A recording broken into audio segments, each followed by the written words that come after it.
They say a part of you dies when your twin dies. That morning, I stood by a closed casket, fixating on its polished mahogany lid as if it owed me some kind of explanation. The priest's voice droned on in the background. My wife's hand gripped mine so tightly it hurt. Across the aisle, our parents sat expressionless, faces carved from stone. Everything felt meticulously arranged, grief choreographed like a practice performance. Then my phone vibrated. An unknown number. Just one message. I'm not dead. That's not me in the coffin. It was from Evan's number. My heart didn't skip a beat. It stopped altogether. I stared at the screen so long my wife finally whispered, "Are you all right?" I nodded, lying. "Where are you?" 3 dots blinked as if someone was typing. Then, "They're listening. Don't trust your wife or our parents." 2 months earlier, Evan and I had been planning a hiking trip to Black Ridge. Just the two of us, something we hadn't done since college. He said he needed the break, that he was suffocating. I thought he meant his job. I had no idea he meant them. Then he fell. That's what they said. He slipped 30 feet down a ravine.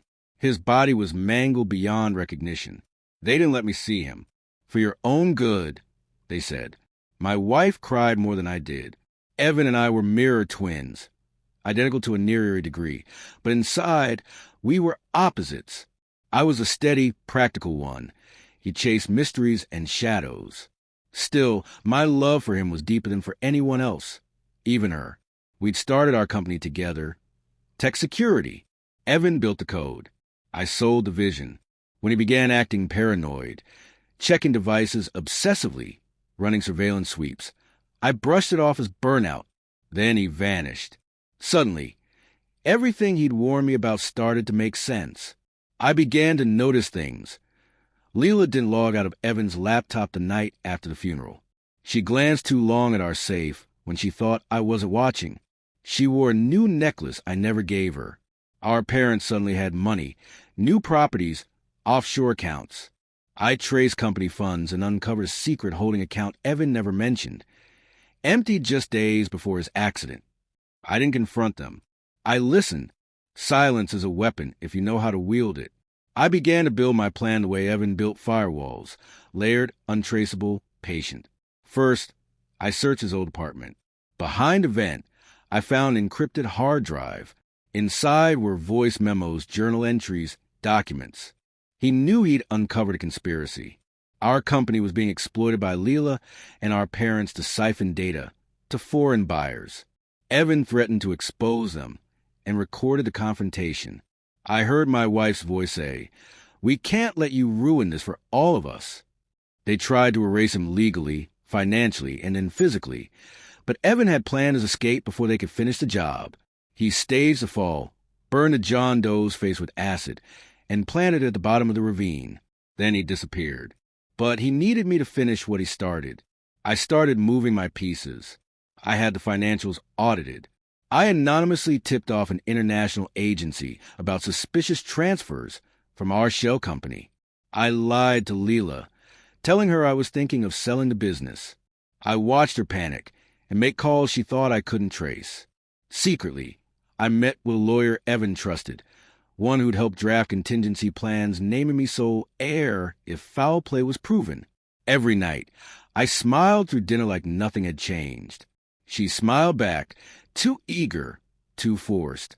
One evening, I opened an old bottle of wine and said, "To new beginnings." She drank first. The next day, federal agents showed up at her office. The downfall unfolded in layers. Our parents were arrested for tax fraud and corporate espionage. Leela was indicted for conspiracy and obstruction. The evidence I handed over, Evan's files, voice memos, offshore documents, was airtight. They thought they had buried Evan. Instead, they buried themselves. Their faces on the news were no longer grieving, only stunned. 3 days later, I met Evan at a cabin near the Canadian border. His beard was thicker, eyes sharper. He didn't hug me, just looked like he wasn't sure I was real. I handed him the company title, a cleared passport, and a second set of keys. "You sure you don't want to come?" he asked. I shook my head. I wanted them to know I stayed. He left. I stayed. The headline shifted from sympathy to scandal. I made public statements, but never got too emotional, letting them paint me as a loyal brother, the betrayed CEO. Privately, I liquidated every asset they'd touched, donating the blood money to causes Evan Hughes care about. I built something clean out of the ruins.